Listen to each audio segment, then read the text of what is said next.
is that? And I was Including me. I wasn't going to. Who are these random men? I wasn't going to do you dirty like that, but yeah. Hi, and welcome to Pathological. In this episode, we're covering true crime news, as well as talking about the books that we're reading lately in the psychological thriller genre, including 11/22/63 by Stephen King, Yesteryear by Caro Claire Burke, and Say Nothing by Patrick Radden Keefe. And then the three cases that we're going to be discussing are the apprehension of a Rhode Island sex offender who was on the lam for 21 years living on his 56-foot-long yacht, as well as an up-and-coming artist who is accused of stabbing and dismembering his 14-year-old girlfriend. And then finally, the murder of an influencer after she shares a video outing her pedophile husband. It goes viral, and she ends up dead. We'll talk about all of these things and more in just a second. Should we dive right in? Yeah, let's do it.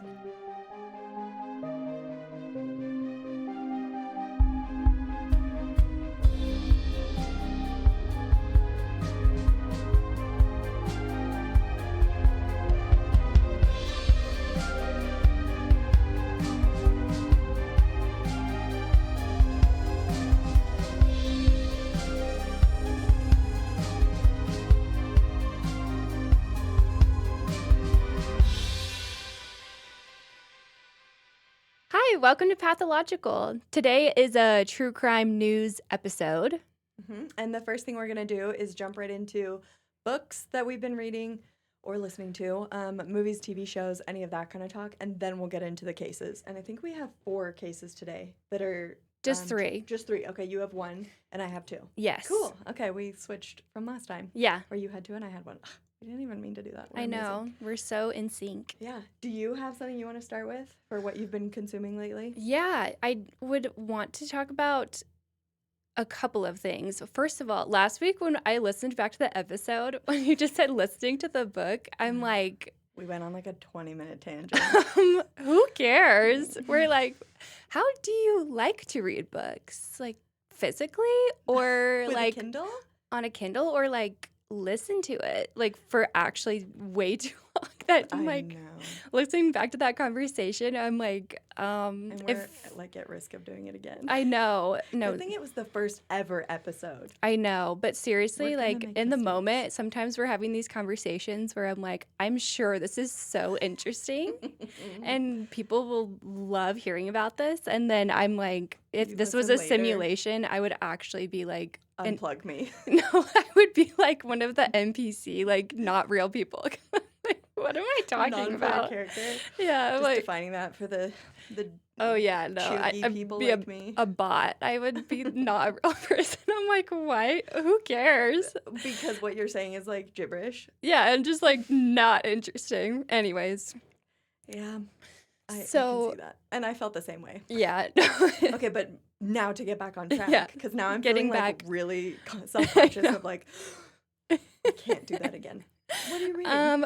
So I finished 11/22/63. That's fast. I'm so impressed. Yeah, I finished it in the week, barely. I finished it yesterday, but it was really good. Okay, tell me your takeaways. Why was it so good? Because again, I've watched the TV show. I can't remember what platform it was on, what streaming platform, but it was a long time ago. I don't remember very well. No, I think that obviously Stephen King, it's like you are just feeling dread the entire time you're watching or listening to something or reading. You're reading one of his books where you're just like, oh my gosh, this is not going to end well. Yeah.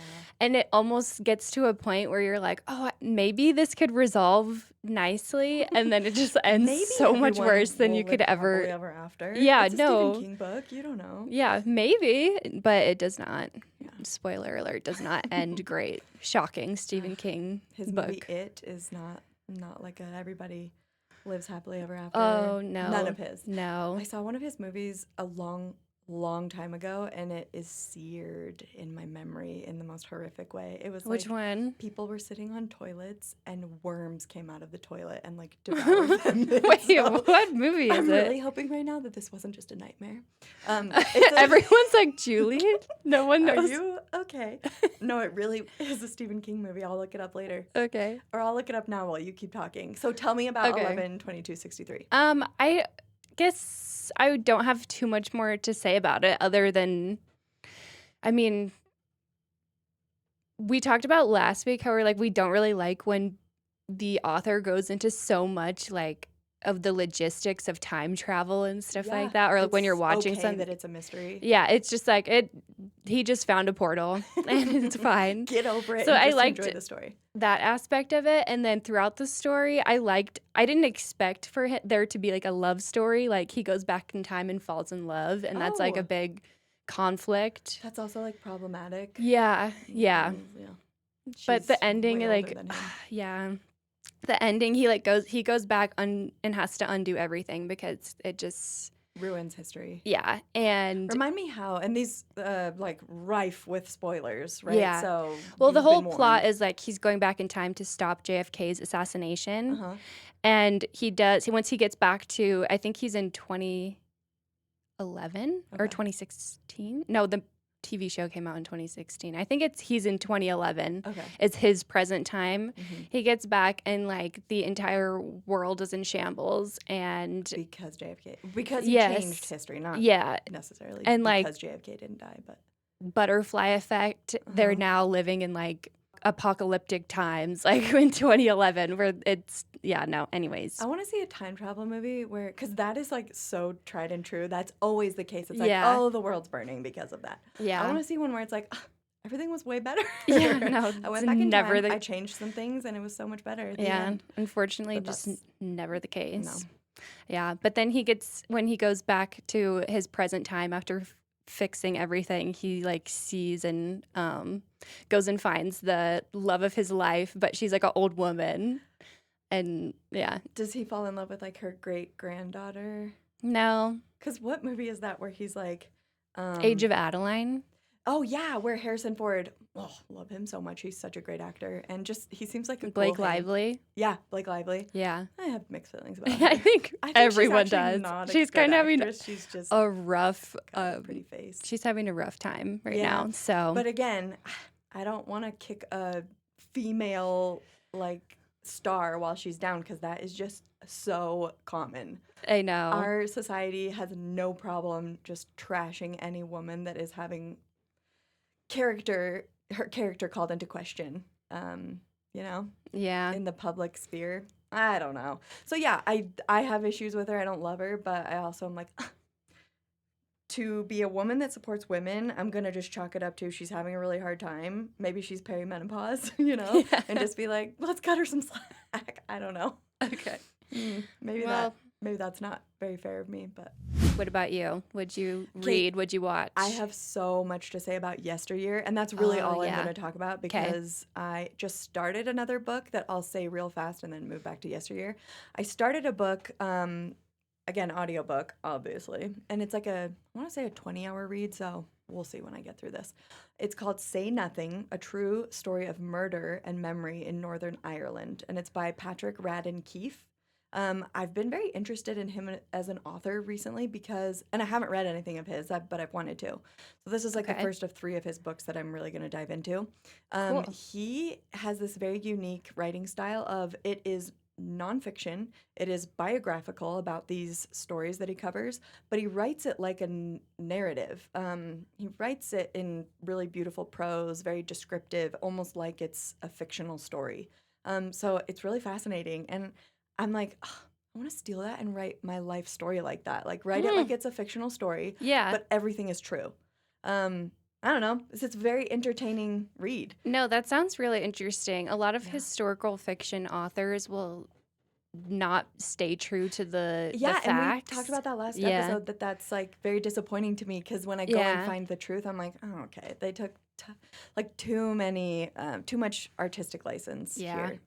here. So yeah, the time period is also kind of about another throwback. We talked about like Seamus Heaney poems and the Irish potato famine. Yeah. And I don't know much about that part of history, just what I, briefly studied in high school. Mhm. But this is about another part of Irish history when the IRA, the Irish Republican Army, they were like bombing houses and kidnapping people and committing all sorts of crimes.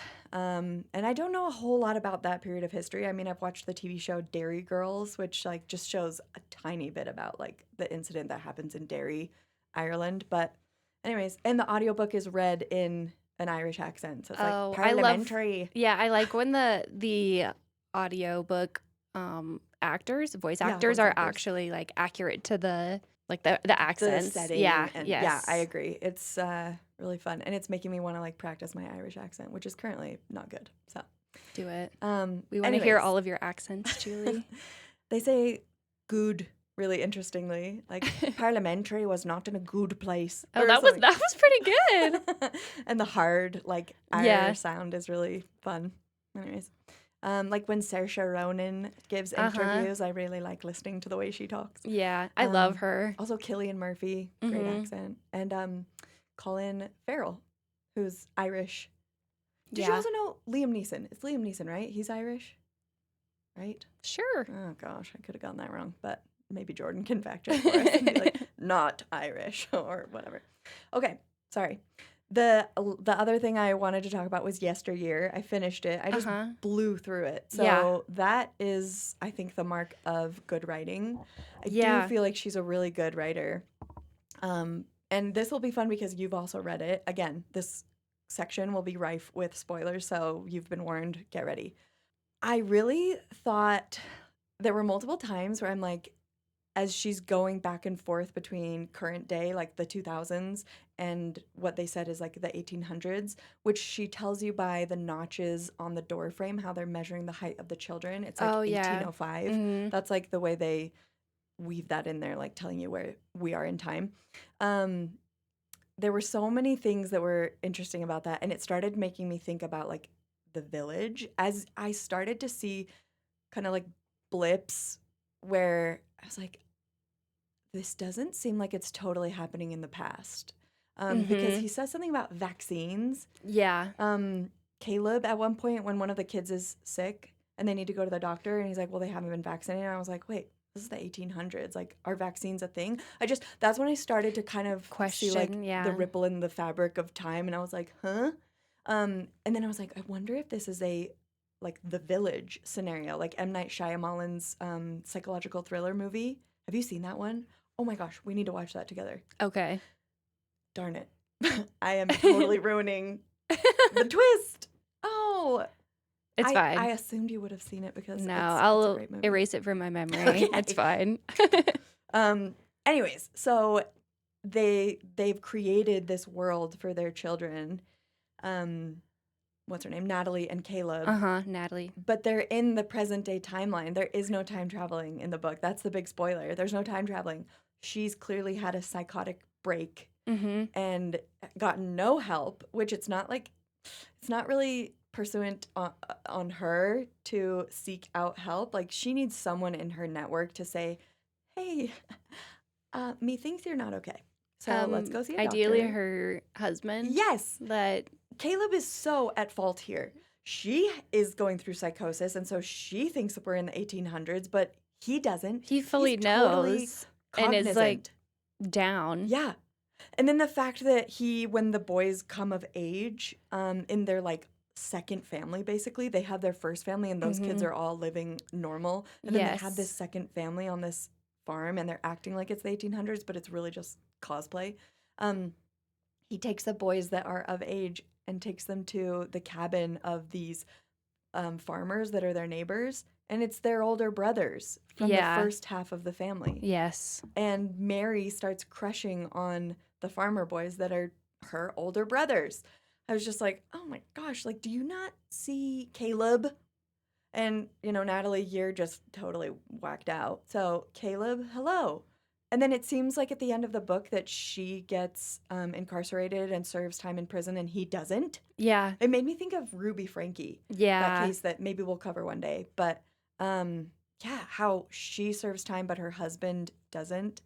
And in my mind, he's at least somewhat complicit in all the horrible things that they end up doing to their children.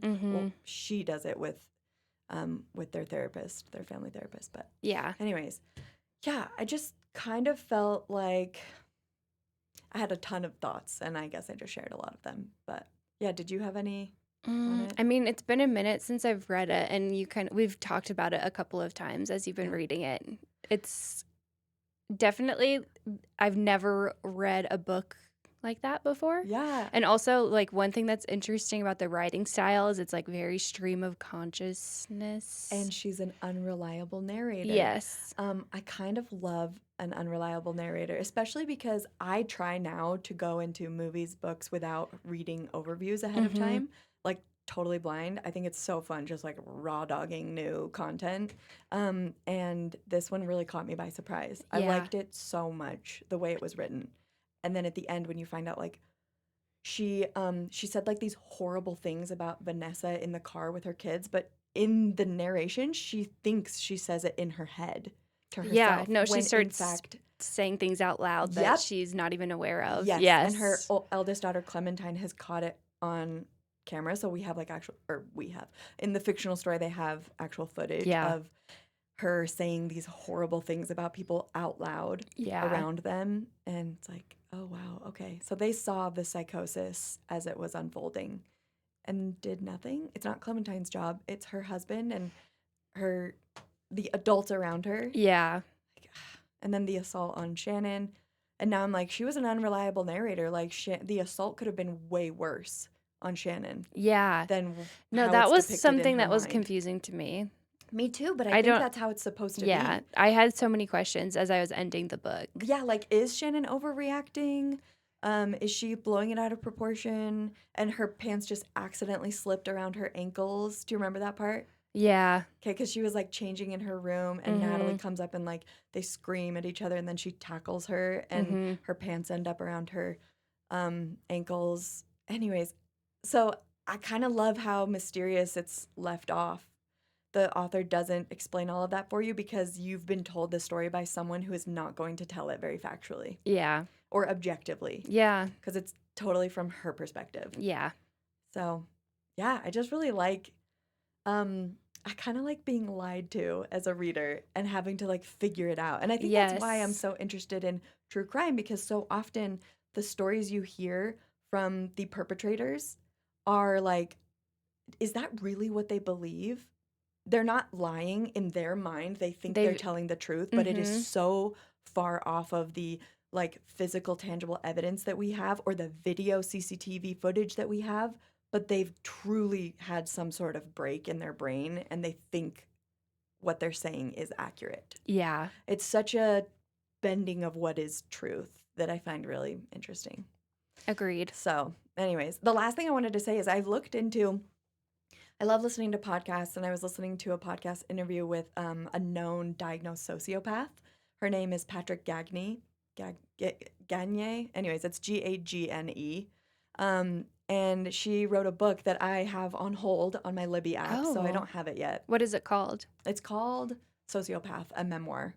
Oh. So we should totally read it at the Yeah, same time. let's do it. Anyways, Let's have a book club. yeah, and they talk about the 8 dimensions of wellness in this episode that she was interviewed in, and I was like, 8 dimensions? Like, I could only think of like maybe 4. Like, do you want to guess at what some of the things we need to be well are? There are 8.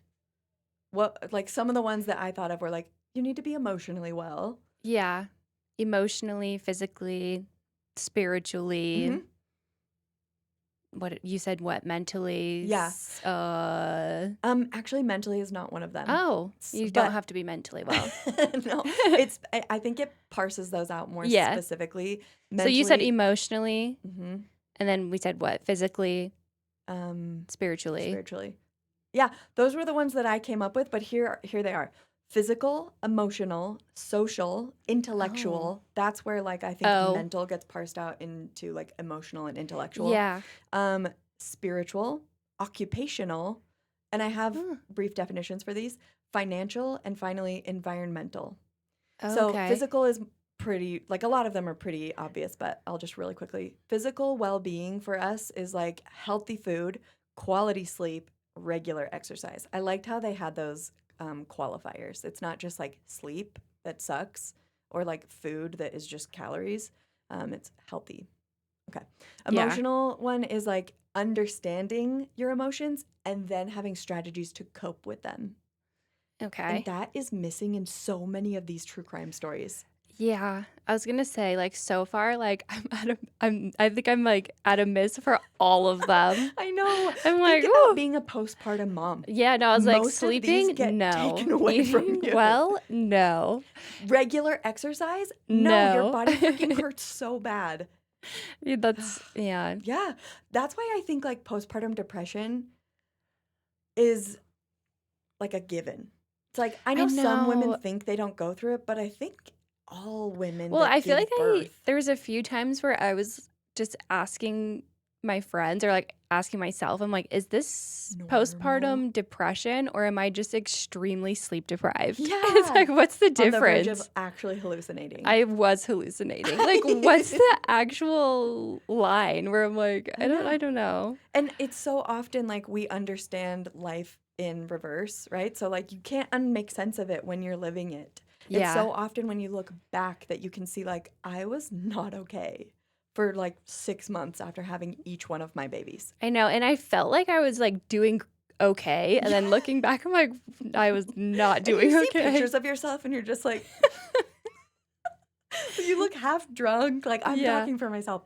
I look half drunk and like my hair's like pretty like unkempt. And like, anyways, yeah. Okay, so moving on the list, that's emotional. Which Yeah. we're gonna talk about cases where I'm Yes. gonna talk about that. Like if this person had known how to cope with these strong emotions, they wouldn't have committed this insane crime. So let's teach people how to cope. Okay. We all have crazy strong rage, I need to anger at learn. times, but I know, but we're all on a journey of learning and we need to teach each other. Yeah.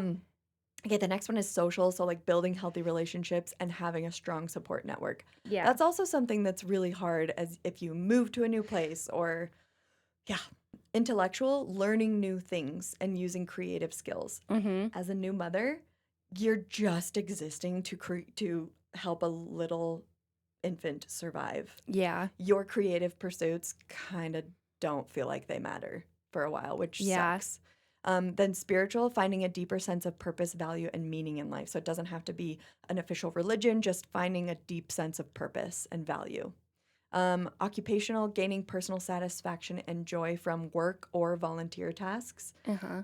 That's another thing. As I was thinking through these, it was like postpartum, which was like, nope. Literally I no didn't feel for it. like all of it. Yeah, personal satisfaction. So I think moms definitely need to have things that they feel very satisfied in their work. And Yeah. Financial, so managing your money well and feeling secure about your financial situation. So that's actually an interesting like twofold, feeling secure financially. You don't have to be a multimillionaire. You don't have to make 6 figures, but you have to feel financially stable. Yeah. So, and manage your money well. Yeah, So, that and then makes sense. lastly was environmental, enjoying clean, safe, and pleasant surroundings that support your health. Ding, ding, ding for the Ohio Horror House that we talked about last week. Yeah. Yeah, those children, very few of these needs, these 8 dimensions of wellness, were being I would prioritized in any say way. I would argue none. Yeah. Yeah.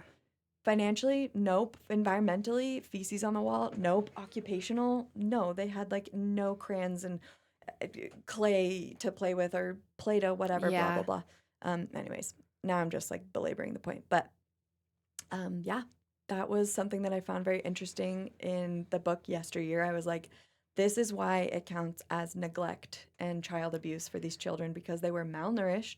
They were not sleeping in good conditions. They were freezing. If you remember, she was always cold Yes. in that timeline. And Yes. Yeah. Those are definitely both of the books that we just read, we would definitely recommend then. Yeah. And absolutely. then, well, I went and saw The Odyssey this week. Oh, yeah. Tell me about it. I mean, it was so good. It's not like you can really tell me spoilers. I know. I was 'cause going to it's like say a 3,000-year-old story. 3,000 by years Homer. old. If No you spoilers. haven't read it or know anything about it, you're 3,000 years behind. It was very good. I feel like I went into the movie. I'm not like going into a movie though feeling super critical. Yeah. I'm just there to enjoy it, and I thought it was so good. I thought that it's like the loudest movie I've ever seen in my life. Seriously, no, like I've like everyone in the theater's plugging their ears. Yeah, can I have those like sensory overload I was like, headphones? am I feeling like so sensitive? Like I haven't been to the movie theater in a long time, or is that like excessively loud? That's actually how I felt when Jordan and I went to see Backrooms in the theater and Obsession in the theater. I was like, why is it so loud? Like, and I was like, am I just 100 years old? And I'm just like, oh my gosh. No, I think the movie though, I have seen a lot of people say that. Like my eardrums getting burst in the middle of watching the Odyssey. IMAX, like, No, it's sound engineering 3000 is going to blow your eardrums. Yeah, I thought the acting was so good. The cast is stacked. It's literally every single. Charlize Theron, Matt Damon, Zendaya. Yeah, Matt Damon, Zendaya, Tom Holland. Oh, yeah. Robert Pattinson. Oh my gosh. Okay. Yeah. Yeah. I need to go see it. He's so good. He's such a good actor. I just love him. I would say like I saw the saddest thing everywhere. It was Variety, like magazine. Yeah, they did a ranking of like worst to best acting in the Odyssey, and they put Tom Holland as the dead last, and I did not agree. I feel so bad because they just have to sell. I know. He probably saw that and was like, clicks. Okay, thanks.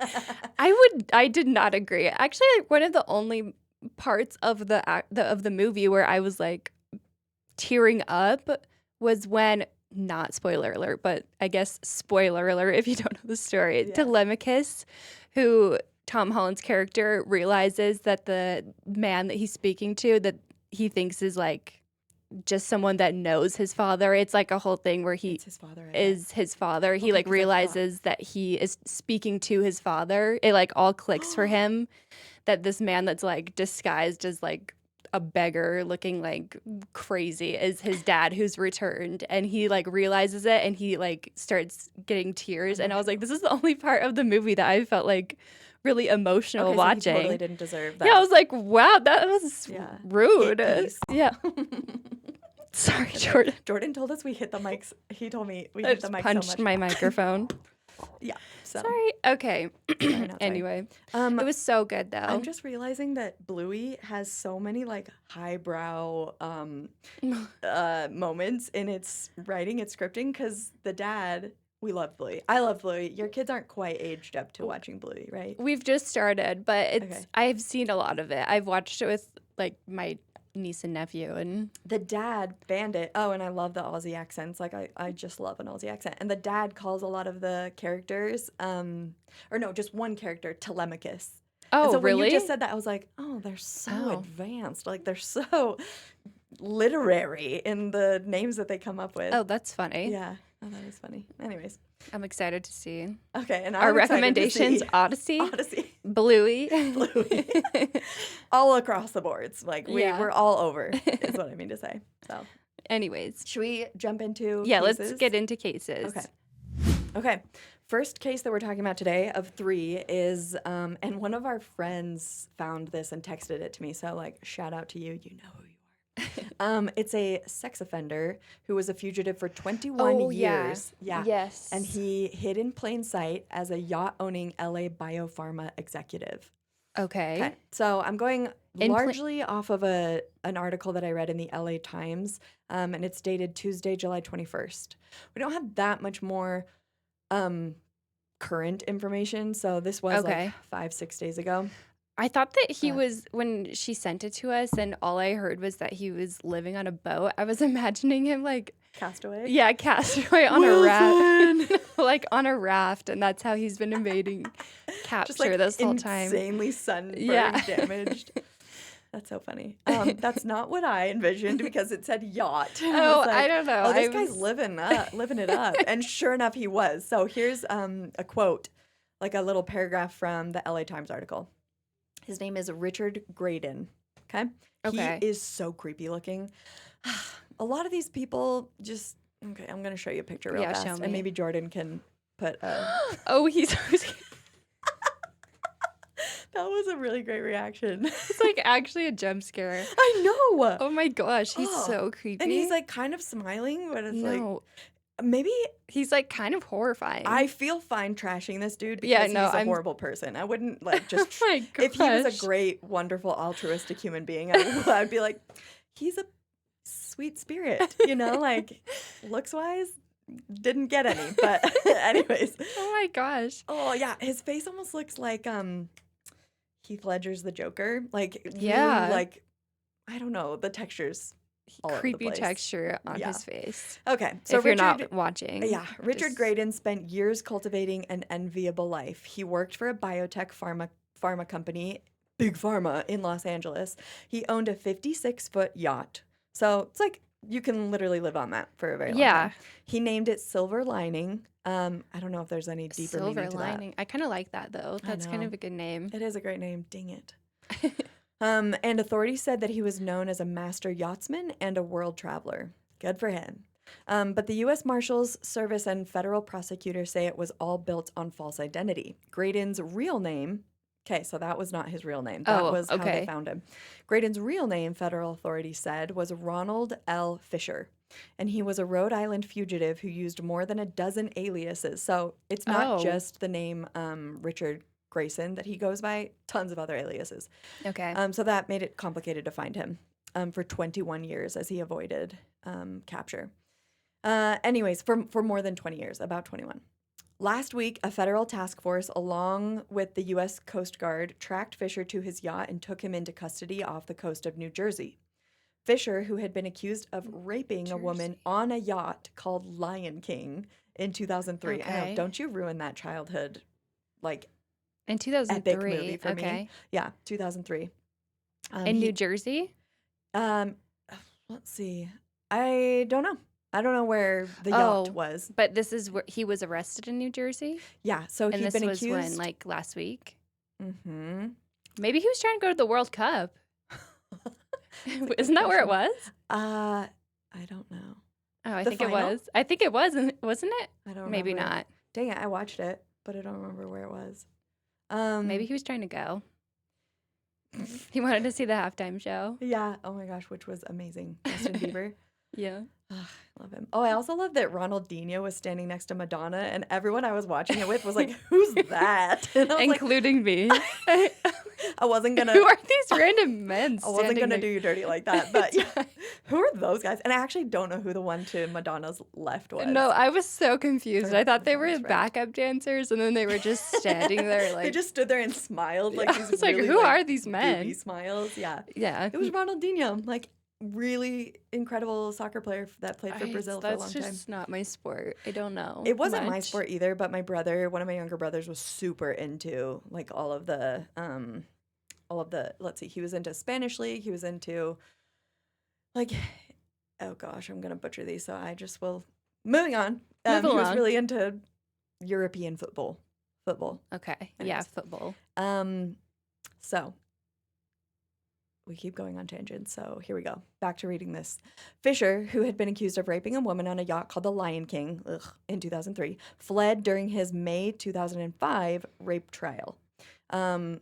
He was convicted of first-degree sexual assault in his absence because he fled. An arrest warrant was issued for him that same month for failure to appear in court and first-degree sexual assault and flight to avoid prosecution, according to federal authorities. So now we find out a little bit more in the article about who he assaulted. Her name is Cheryl Gingrich, and she was in an interview with WRAL News. Okay. Can't read letters. She focused on healing from the trauma she experienced while authorities searched for Fischer for all these years. She says, I started to come to terms with it thanks to a very good doctor and a very good therapist, but it will never leave me completely. It will always be left in the back of my mind. Yeah. There's a few accounts, and I don't want to misquote them, but there's a few accounts that I've read of women who go into detail about what it is like. Not just the event of being sexually assaulted, but their life forevermore. And it is like a stopping point. Like there is a pin in that part of their memory, their timeline. And so much of their life gets completely thrown off course by that event. It's not just one and done for them. And it's like probably a 1 minute long event that completely ruins their lives. Yes. So this guy is trash. Absolute garbage. Like just the worst. She said he sat very casually at the desk with his attorney in a very casual position and stared at me with a kind of smug look on his face during the trial. Ugh. And now I'll be able to do the same to him. Yeah. Kinda Ugh, love and that. he's like so waxy and gross. I know. Like, that You're would right. He just looks like a wax figure. he does. Kind of melted. Yeah. Yes. He looks like he's melting. Partway through the melting Yeah. process. Ugh. That's all I have on that. I'm eager to learn more information about it as we get more information. But Yeah. he was just on the lam for 21 years successfully and ran a biotech farm company. He's running a full Biotech pharma business company. while he's like a fugitive. Yeah. So that Okay. company is coming into question because it's like you're hiring, Uh, vetting, background check processes that you should have. Are So, just yeah. completely thrown out the window. Yeah, you clearly didn't do your due diligence when hiring this No. guy. No. But he did come up with a lot of aliases and probably had like, illegal or like fake legal documentation to prove that he's Richard Grayson. Is that his name? Graydon? Wait, let me I look think it it up might have again. been Graydon. Yeah, that he's this Richard Graydon character. So I can understand how the pharma company maybe was, fooled by this guy for so long. Oh, that's So, terrible. Yeah. I'm glad he was caught. Me too. And that he will finally face what he's done and serve prison time. Okay, so I'm talking about the singer David. It's like Oh, yeah. D4vd, which is so stupid. VD. It's Does like, he have VD? I don't, Just kidding. it's supposed to just be a weird way to write out David, but also I'm like, I feel like D4vd. I feel Okay. like it's not very intuitive because Yeah. also there's no I, so I'm like D4vd. I feel that way about so many people's like online names. Yeah, though. I'm Like we're really into a rapper named Baby No Money, but it's BB No $. I mean, that one's much more intuitive, but I was like, anyways, maybe I'm just dumb. I feel like there's a lot of times where I'm like, oh, that's how people are saying it. Someone no, says yeah, it for out loud sure. near me, and I'm like, oh yeah, that's No. of course how you say it. Totally. Anyways, that's just Okay, beside the I point. saw a headline that he killed somebody, but okay, Yeah, tell I me more. saw don't know all of this anything else. starting to come out about a year ago. A year ago. Okay. But this is where, so David Anthony Burke is his real name, is facing a preliminary hearing in Los Angeles regarding the murder, dismemberment, and sexual abuse of 14-year-old Celeste Rivas Hernandez. Oh my gosh, she's 14? How Mhm. old is he or was he 21. when he killed her? He's 21 today. Okay, so was he you said it And- happened last year, so he was 20? Oh, and he she was might 14? be. I think he's currently 21, but she was 14 when she was killed Oh my gosh. and was his girlfriend. Oh, Yeah. that's so disgusting. Yeah.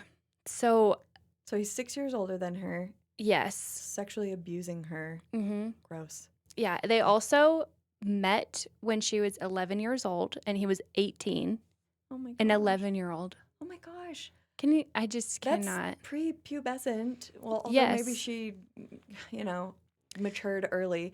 I didn't like mature in that sense until I was like 18. So I very much looked like a young child for most of my adolescence. That's so I true. can't imagine an 11-year-old being like the No, love interest of very, an very 18-year-old. much looking like a child, I'm sure. Yeah. Even the pictures of her that I've seen, I'm like, that's just, she looks so young. It's really upsetting, actually. Yeah. Also, I feel like I should give like a trigger warning Mhm. talking about this case because normally I don't feel like I need to go into gory details, but it's just, you can't avoid it with this case. Yeah, dismemberment. Yeah. Okay. So the prosecution presented substantial amount of evidence during the preliminary hearing, and more than most cases would bring to just a preliminary hearing. So they brought so much evidence that this is going to be just open and shut. He did it. There's no doubt in really anyone's mind that he was the one that killed Celeste. Okay. So, like I said, there was a ton of evidence that they presented, so I'm just going to go through some of it. Yeah. The prosecution presented messages from, so the day that she died was April 23, 2025. Hmm. No, I'm sorry. That's the night before Celeste died, Okay. So and the she 24th. was killed on the 24th. Okay. So they presented the text messages between her and David, where she was angry and jealous that he was seeing other women. Okay. While they Well, were he still was together. while they were together, and I say women, but she was a child. Yeah, she's a girl. And she was threatening to expose their relationship to the public. With her because she knew that would get him. Okay. Yeah, would get time. him in big trouble. Yeah. And so looking back through all of their messages, it's just it's so upsetting. So much of it, there's so much evidence of sexual like encounters. So them planning to meet up to have sex, talking about plan B, and then also Her taking plan B. her taking plan B, and then it sounds like she ended up having 2 abortions. Okay, so he's impregnating her repeatedly, Yes. meaning they're just not using contraception. Like he's so, yeah, that's sexual abuse. Like Yes. repeatedly impregnating someone who doesn't want to be pregnant. Oh my gosh, what a Yes. scumbag! Terrible. And he So was trying to build a music career. yeah, so he started off as a YouTuber Huh. and transitioned into building his music career. And he actually, I didn't know that I knew some of the songs, some of his songs, but I did listen to some of them and they are familiar to me. I don't think I would have known his name or even like recognized his face, but he did open for SZA on her last tour, Oh, which wow. is like pretty big. Yeah, Um, that's one where I was like, SZA, SZA.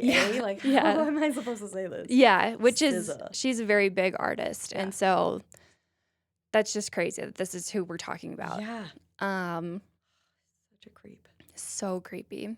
So the night of April 24th, 2025, he sends her. So after they're having this argument, he sends an Uber to go pick her up and bring her to his home. Okay. And very quickly, as soon as she arrives to the home, essentially, she was stabbed twice, and then he dismembers her body. Oh my gosh, was she totally? Did they know if she was totally dead by the time he started dismembering her? I don't know, 'Cause actually. that's so awful. So, yeah, he stabs her twice, is killed. There's some evidence that I was not really understanding why they were bringing up that he had bought a kiddie pool Oh, in the evidence, but I Okay. think he had stabbed her and then let her just bleed out in his garage in a kiddie pool, oh my gosh. which is just horrifying.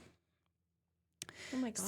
So I think it's what happens is he has her bleeding out in this pool. He takes her passport card, drives all the way to Santa Barbara County. So they're in Los Angeles to Santa Barbara County, and leaves her passport card there just as like trying to get rid of evidence of like he didn't want to be in possession of anything and like maybe tried to like throw off the police. Leaves it where? Do you know Just where? in Santa a Barbara? it was in a lake. in Santa Barbara. Yes. Lake He's, like, Coto- stupid. There yeah. are better No. ways of getting rid of things. And not that I'm encouraging people look that up and know that, but Yeah. Yeah. Anyway, when they find out that she is missing, they're going to go looking for evidence. And when Mhm. someone inevitably finds an ID wash up from a lake, anyways, I don't know done. if he threw it in the lake or if it was just by the lake, but he got rid of her Okay. ID. Okay. And they also, but what's so stupid is like they track his car all the way there, him driving there through like street camera footage, and Yeah. you can track his license plate like the entire way there and back. Oh my So, gosh.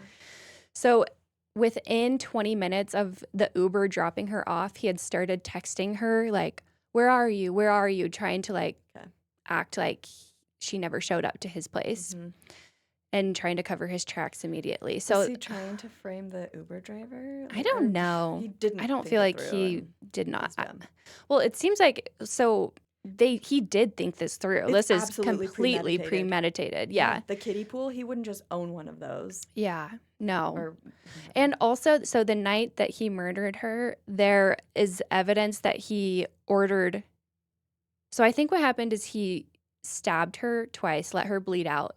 Then he goes and orders chainsaws, body bags, and is these things, and I think like laundry bags or something I saw. So he's like ordering all these things that's like hide a murdered body 101, like kit, like Yes. Googling, like, what should I. Dismemberment kit. Yes, exactly.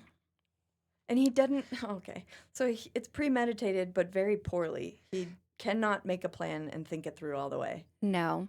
So he orders them, and she just stays in his garage for a full 24 hours or however long the things take to arrive. How long did the chainsaw take to arrive at his door? I'm Can you actually get that on Amazon? I feel like, yeah, no, I'm like, was all of this just like overnighted on Amazon or something? Yeah. I don't know. This is just a list. I just found the list of everything that was presented in this preliminary trial of like evidence that or like things that he had ordered or things they found, like physical evidence at the scene of like suspicious items. And so I don't necessarily know. I don't know that they've presented like the full timeline yet. Okay. So I'm just kind of guessing. Yeah. He gets the chainsaws, dismembers her, and then he hides her in his Tesla in the front trunk, in the frunk. I forgot they call it the frunk. The frunk. Sorry, that's why I was laughing, not because No, of, yeah, no. Oh my gosh. Yeah, so she's like, it's very disturbing, but like very compacted because it's not a very big space. I drive a Tesla. I've seen yours. Yeah, and it's not a very large space in the front. So he's also so dumb because he puts her body in the frunk of his Tesla, parks it in a place where then it gets impounded. Oh. So that's how they found the body in the first place, is the car was impounded because he had to leave to go back on tour. Oh my gosh. Or, yeah, I don't know. Everything about the Tesla, unless he took off like the license plate and whatever. So they were the VIN immediately were able to track it. Find who owns the car. Yes, exactly. Gosh. Just finding her in his car, like this is really just, and seeing everything that he had ordered and all of this evidence in his home, it's really just amount of evidence, an avalanche of evidence that we know that he's the one that did this. And also like just looking back through their messages and even some of his music is very disturbing. Makes me want to listen to it after we're done with this. No, there's one of his songs called Romantic Homicide. Okay. And the music video, he's standing above a woman who's like bleeding out in a wedding dress. Oh my gosh. And there's like another scene of the music video where there's like knives falling out of a suitcase. So he's like really just being very obvious about where his mental state is. And a lot of people are just interpreting this as art and just like dark. Of course, at the time, yes, there's lots of art out there of that's course very dark. And like horror movies and things like that. But then when it actually occurs, like it actually happens in real life, then you're like, oh, were these Easter eggs? Or were they even subconscious Easter eggs? He had no idea that this was his plan, but he was fueling and feeding these fantasies, I guess. Yeah, exactly. So all of this is just so disturbing. We know it's just, and also one thing that I have questions about, I don't want to pile on to like the families. I don't know. They're going through this, and this is the worst thing that could ever happen to you as a family, and like this happening to your daughter. Yeah, if she has siblings. Exactly. I'm just confused how she ended up in this situation. Yeah. Did she keep it secret the whole time so they really I don't didn't know? That's or like, if they did know, that's not okay. They have said that they're not going to be publicly making statements about this, which I think is totally fair. Probably smart. And I do think it's smart because I think a lot of they could be twisted. Yeah, a lot of people are feeling critical of the family, but I never want to be someone that's just piling on to the hate that people, for the sake of piling on. Yes, just for piling on, and like when we don't really know, we don't really know what the family situation was like. But it's very. I'm like that too. When I see a case or a story that all of the ideas that I've had have been expressed by other people, then I'm like, okay, it's been said. I don't need to add my voice. Yeah. But if there are instances like on a a social media post, like I very rarely comment or like anyone's social media posts that are not like my best friends and family. Yeah. But on occasions when it's like it feels like something is amiss and I go through the comments and everyone's just like, "You're the best, you go girl," whatever. And I'm like, "This is problematic." Then I will kind of say something and be like, you know, offering a different perspective, what if blah blah blah. Yeah. And I can't come up with a specific example because I think the last time I did that was literally like 12 years ago, probably. I Yeah. don't make a habit of commenting on these things, but I don't either, but I think that I'm sure that we'll learn more as the trial continues, and this will go to trial. This is what the preliminary hearing, it's but happening this week. is happening this week. Well, this is what we learned from the preliminary hearing, Okay. Wow. and so this is going to trial, Yeah. and Because he's not pleading guilty? Like he's not pleading guilty. okay. He thinks he's going to get away with it. Oh my gosh, he's so dumb. He's like delusional. Yeah, and what I think is something interesting about this case is whether or not they're going to pursue the death penalty. Okay. Is in California? Yeah, I don't Does think California it's. have the death penalty? I don't know. I don't think they do, to be honest. Oh, I think like. Why did I see so many people arguing about Oh this? gosh. Okay, it's still legal in California, but executions are currently paused. Huh. Okay. Okay, well, I think what I saw was since there's just such an overwhelming amount of evidence, and there is evidence that this was premeditated, he was lying in wait, he was also sexually abusing a minor, it's not out of the question that they would pursue the death penalty with David. Okay. And this is one of those times where I'm like, and I think I have a hard time with the death penalty because I don't know, that's kind of like where I draw a line as like taking life. I don't know that that's our right to do it in any situation. And they took a life, and then their punishment is to take their life. It is a little ironic. Yeah, and But I a also worse see, punishment might be like living the rest of their life in prison yeah, and having to having think little about to it. do but Yeah. ruminate on what they've done. Yes. However, I see the other side of the argument where we're really going to use taxpayer dollars to feed, clothe, and house this person for the rest of their life. Yeah. Like, yeah.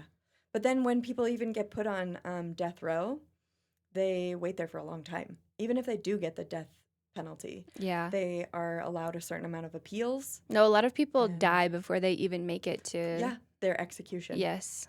So, Yeah. yeah, that's a really tough debate. And I don't honestly know which side I stand on. I see both sides and Yeah. the merits and demerits of both. I know, but this is kind of one of the cases where I'm like, You want him to get would the I death be mad penalty? if I don't think I would be mad about it. He's so young too. It's Again, just so evil. Yeah. One detail that I didn't write down that it's coming to mind now is that her ring finger, I think 2 of her fingers, they never found. They were missing. And the ring finger on his ring finger has her name tattooed on it. And I think that she had his name tattooed on the finger that's missing Yeah, too. so then he wanted to get rid of it Yes. because it's an identifying Yeah. feature. Okay. So awful. Like genuinely one of the most evil people that I have ever. I'm kind of glad he's so dumb because he deserves to be caught and very quickly put in prison. Yeah, for the rest it's of his really uncommon to see. I mean, he wasn't famous, super famous, but someone in the spotlight like that. Yeah. Be Kind of this. an open and shut case. Yeah. So this is another really sad one between like lovers, paramours, whatever. So it's similar to yours in that sense. And I actually did some research after the fact on family annihilators because it's such a weird pathology to me. Like, what is going on that creates these family annihilators that will kill their spouse and or their children? So in this case, it's an influencer that was killed by her husband. And this is very, this is a headline from this morning. I'm going to read a lot of quotes from an article in The Independent, It's from Sunday, July 26th. Okay. Influencer killed by husband after she accused him of being a pedophile on TikTok, police say. A social media influencer was shot and killed by her estranged husband after she made a TikTok video accusing him of being a pedophile, according to a police report. Sara Gilson is her name. She was killed on Thursday, so just a few days ago, at her home in Owasso, Oklahoma. I don't know if I said that correctly. Oops. By her husband, Jeremiah Duffy, whose social media handle is Sean Duffy, Okay. according to local police. So his name's Jeremiah Duffy. He killed his wife, Sara Gilson. On June 10th, Gilson filed paperwork to secure an emergency protective order against her husband. She made the request a day after police told her that her husband had been accused of molesting a child. Okay, so her accusation on TikTok was not fake. Okay. It was accurate. Yeah. The day before, and approximately a month before Gilson's video, the mother of a 15-year-old girl who played on a basketball team that Duffy, so Jeremiah Duffy, coached, made a police report accusing him of kissing and fondling her during a youth basketball event, the Oklahoman reports. She's 15 years old. I don't know how old he is, but I want to look it up real fast. Jeremiah Duffy, age, he's 48 years old. Okay, and he was kissing and fondling a 15-year-old. Creep. Yeah. Another coach witnessed the incident and intervened. Oh. Mm-hmm. So he was like eyewitness, Yeah. caught. Okay. And he informed the girl's parents of what he'd seen. Similar conduct by this coach, so Jeremiah Duffy, towards this particular juvenile player, and we're going to keep her anonymous, of course, was reported to have occurred over an extended period of time in multiple law enforcement jurisdictions because they're traveling for basketball tournaments across multiple states prior to this particular incident, police said in a statement. The girl told her mother that Duffy had sent her inappropriate texts, had invited her to stay with him in his hotel room during their tournaments, and offered to pay her money to keep her quiet about everything, according to the paper. Oh my gosh. It's Okay. so awful. So he's been doing all of that, being a complete pedophile, 30 plus years older than this girl.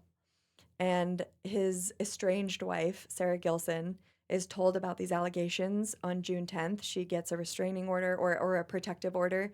And then just in July, she makes a TikTok video in which she references or she refers to him as her soon-to-be ex-husband. And this is so sad because it feels like I've seen so many of these TikToks, or I've seen them on Instagram because I'm a millennial and we don't watch TikToks on TikTok. We wait for them to come to Instagram. But now I have TikTok. Anyways, so it's that one that's like the da-da-da-da-da-da-da-da, the Yeah. violin, like Netflix documentary sound. Yeah. And everyone's like the subtitle that they put or the title that they put across their screen is usually preparing for when Netflix drops a documentary about blah, blah, blah, blah, blah. Yeah, like something that either you're an expert on or like some traumatizing Or- thing that happened to you or just just some funny thing in Yeah. your life. Like, Yeah. Someone I know, and I won't say their name, but I could give them a shout out because they're amazing and hilarious and they're my cousin. But he did one where it was like preparing for when Netflix drops a documentary about who farted in the gym. Because he's a gym rat and he like That's funny. yeah, he's always in the gym. Anyways, so hers says, preparing for when Netflix drops a documentary about my soon-to-be ex-husband who I just found out is a pedophile. Sara Gilson writes in her video caption. It went viral. Yeah. So I the mean, video, of course. Yeah, the video that she took and posted to TikTok, the trend is people preparing for documentaries focused on strange events in their lives, and it went viral and has been viewed nearly 18 million times. And now here's a quote from the Independent article. On Thursday night, a 911 dispatcher received a call from Gilson's address in Collinsville, Collinsville, Oklahoma, in which a woman was heard screaming and what sounded to be a gunshot, police said. Dispatchers tried to call back, but the call was not answered. Another 911 call was made moments later from a neighbor's house claiming that his stepfather had shot his mother. In my mind, what I think happened is the son called 911 in their home as he could tell his stepfather and his mother were fighting and it was escalating, and he called and the event actually happened on that phone call. Yeah. Okay, that makes sense. And then of course he didn't pick it up again. He went over to a neighbor's house, which smart kid. Yeah. seeking out safety. Ugh, And that's so calling. traumatizing. I know. And of course, this kid hopefully left the home and then didn't see what happened next. It was a murder-suicide. So when officers arrived at the house, they found that both Sarah Gilson and Jeremiah Duffy were dead from gunshot wounds to the head. Though the incident is still under investigation, police said it appears to have been a murder-suicide. Gilson's son was taken into protective custody and released to a parent, so his birth father, because Mhm. Jeremiah was his stepfather, Yeah. who was not involved in the incident. Gilson also has a daughter, but it is unclear at this point if she is an adult or if she was also released into custody at the same of the same parent. So, yeah, you can tell there's a lot of unknowns right now because this is just Yeah. so fresh. And I just dove into like family annihilators briefly. I just like did some Google researching, and I actually landed on the United States official government website for the National Institute of Justice and their murder suicide stats that they have. It's really sad. And it makes me really sad that guns are still an issue in our country because of these statistics. I'll read them here. It is important to know that these stats were updated. The last time they were updated was in 2011. Okay. So, and this article is written by Bernie Aukter, who at the time in 2011 was a senior social science analyst with the Violence and Victimization Research Division at the National Institute of Justice for the United States government. He says, the data are clear. More incidents of murder-suicide occur with guns than with any other weapon.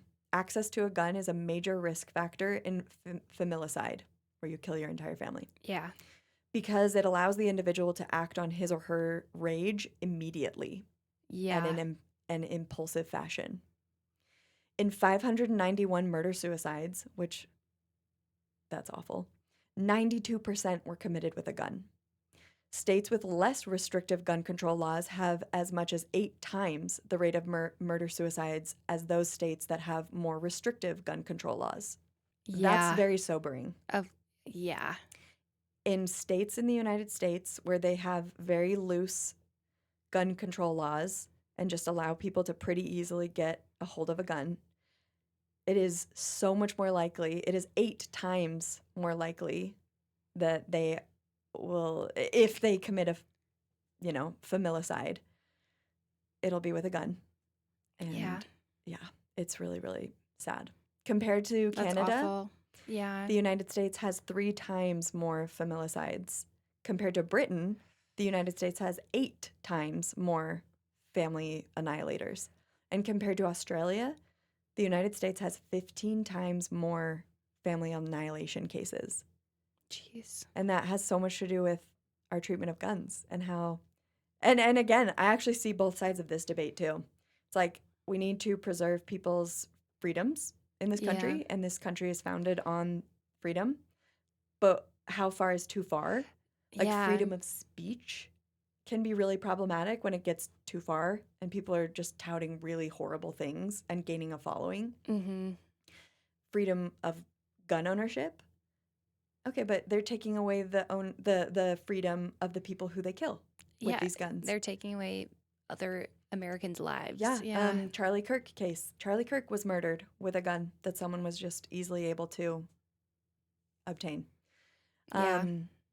It's just really sobering to me that Yeah. It is something that you think about more and more these days. It's like anyone around me in a public setting could have a gun. Yeah. And I have no idea. Yeah, concealed carry permits. Yeah. I know many of my kind of distant family members that have concealed carry permits. They're not There's really so many supposed people. to, I'm not really supposed to know that, but you know it. Yeah, no, it's hard when there's so many people that are following the rules and responsible, but there's the few people that will And if take you don't- advantage. Yeah, they ruin it for the people that are very responsible gun owners. Mhm. However, we're looking at data here. It's very irresponsible to allow people to just pretty simply gain access to a gun. And I have another stat up here. So I went to Birmingham City University, which they say, I think they do say Birmingham, but it's in the UK. Or Birmingham, probably Birmingham City. Anyways, Birmingham sounds right. Birmingham City.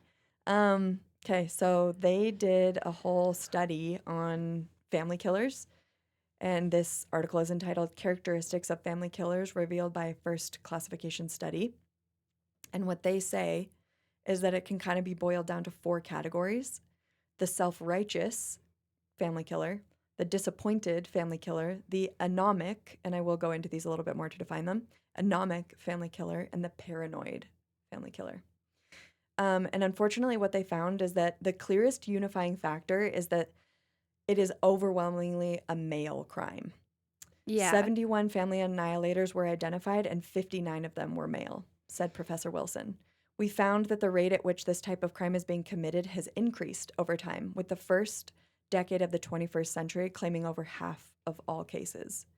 Family breakup was the most common cause, so you can tell that there was friction, like a lot of friction between Sarah Gilson and Jeremiah. Yeah. What's his last name? Jeremiah Duffy. Yeah.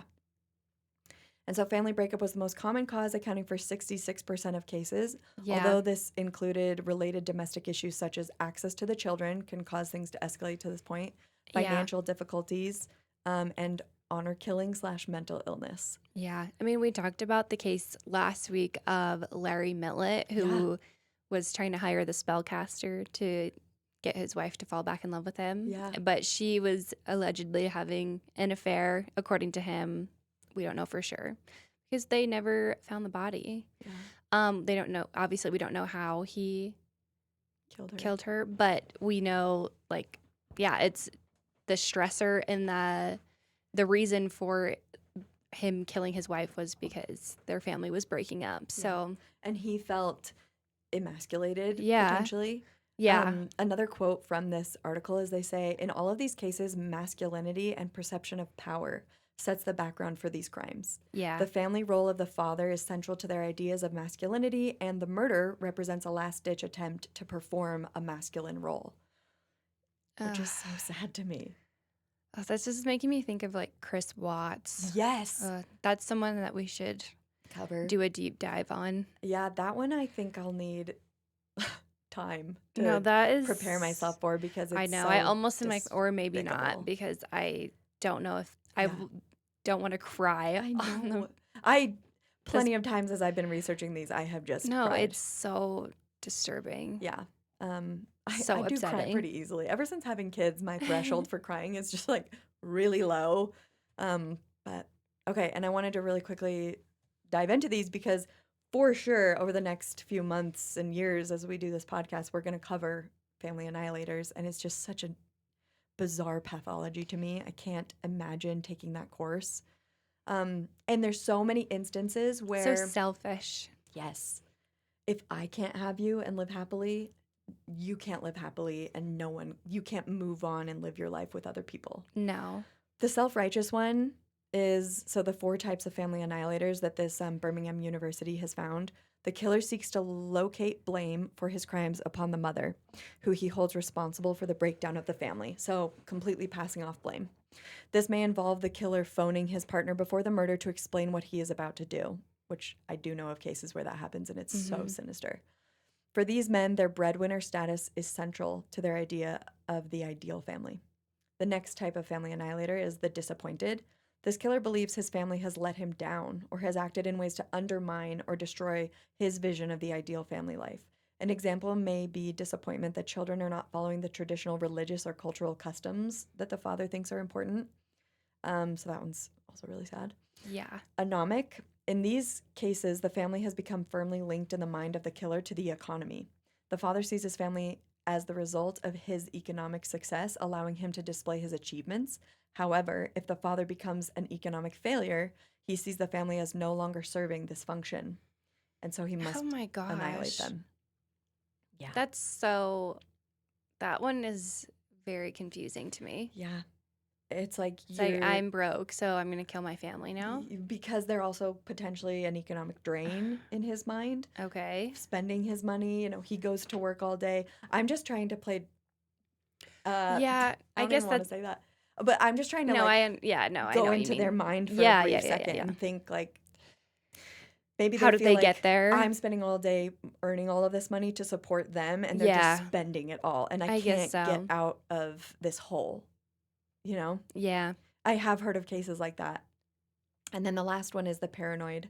Those who perceive an external threat to the family, this is often social services or the legal system, which the father fears will side against him and take away the children. Here, the mm, murder is motivated by a desired twist to protect his family and keep them together. Because he's been domestically abusing them, he's afraid they'll be taken from him, and so he just ends it. yeah, So in this case, I think it really is like the self-righteous guy. He's like, not only is our family breaking down because Sarah Gilson and I have our problems, but then she's going online and like dragging my name through the yeah. mud and calling me a I mean, pedophile, that was which he probably the is. final straw for him, Yeah. which is like So, also another conversation of like what not I'm not blaming her hmm whatsoever, but just we need to be careful about what we post on the internet. yeah. I'm not blaming her at No, all. no. I'm just Our it's just words have upsetting that consequences. this like it was just like a simple and like she probably didn't even think about it that hard. Like it was Yeah. just like, oh, this is a trend and Be- this would because also she go. had a protective order. And this Yeah. kind of tells you protective orders really are just, there's a phrase I'm not thinking of, but they don't really protect you very much. Because that person can get to you faster than the police Yeah. can apprehend them. That's true. Yeah. Yeah. Protective orders are like a really good like almost placebo, like lulling you into a sense of a false sense of security, Mhm. but that's what they are. Unfortunately, it Yes. sucks. Yeah, that's really upsetting. Yeah, Yeah. she probably yeah, that just that's There's so really many stories where upsetting. And like women for or I men, feel awful for her kids. me too. There's so many stories where people get restraining orders against someone and then it escalates into them being murdered and the restraining order did nothing, of Yeah. course. She's Um, also just I'm just looking at pictures. She's a really beautiful woman. yeah. That's I don't know anything about her character. I I don't know really either. didn't look into her that She's not much. someone that I recognize, but just like that's just sad. I did like this last sentence from the Birmingham University study. Um, the family annihilator should be seen as a very specific category of murderer. They're not a serial murderer per se because the pathology is very different.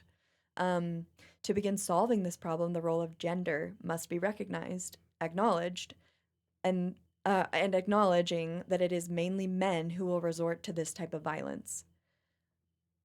There's a very clear divide right now, or just issue in the country, the loneliness epidemic, and then a lot of men are in that category where they Yeah. feel rejected by women, the incel group, who would never want to be called that, but they've, you know, struck out of love time and time again, and they just feel so defeated and emasculated, like they're not fulfilling the role that is like, I don't know if they see it as like God-given or like just designed.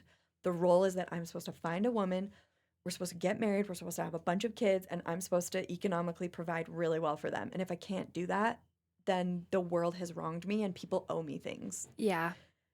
And it's like, we need to help them not think that way. And social media and like the Tate brothers manosphere stuff. And then this like goes into the book I was just reading yesteryear, where Caleb is reading all this manosphere stuff that's Mhm. like Mhm. flagrantly untrue stuff. Yeah. Like about the rat situation in New York City. I don't know if you remember that. Caleb in the book yesteryear, he was like, the rats are just taking over New York City. And then Shannon, this girl from Brooklyn, comes and works for them. And they're talking about it. And she's like, that's not true at all. Like, where did you hear that? Yeah. And it's like from all of his manosphere, echo chambery videos that he's watching. Social media is so problematic because it just feeds you what you're already watching Mhm. and it doesn't fact check it in real time for you. So it's very easy to Yeah. believe. Yeah. It must be true. Anyways, I just went in a lot of different directions, but these cases have me thinking about all these deeper issues. No, I think that's why also like a big reason that we're interested in true crime is the not just like the story itself, but what does this tell us The about themes. about society and Yeah. life. To end the episode on maybe a hopeful, like, lighter note, I almost want to go back to, like, when we were talking about yesteryear, where we talked about the 8 categories of wellness, and one of them was emotional, where it's like you Yeah. have to be able to acknowledge and name emotions and then learn how to cope with them. Yeah. That is the definition of emotional well-being. Yes. And I feel like so many people I meet in the wild fall short of all of those. For sure. And previous generations, like, really didn't have as much research, and information wasn't accessible, like, in their hand, like, researching thousands and thousands of online articles, encyclopedias within, like, a second. Yeah. So where much is given, much is required. We've got to do better as a society, and we can, because we have so many resources. If you're struggling with anger problems, admit it. Name that it's anger and figure out how to process it and move through it. You can't go around it and just, like, suppress it down, because it'll explode and you could end up in a headline, unfortunately. Yeah. And we talked about how a lot of men are the perpetrators of a lot of these crimes.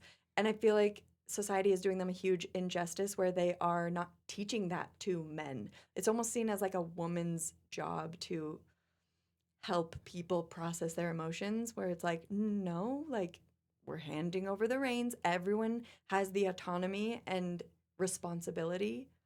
Let's seek out resources to teach us how to manage our emotions Yeah. and calm ourselves down from the whole spectrum of emotions that are totally normal.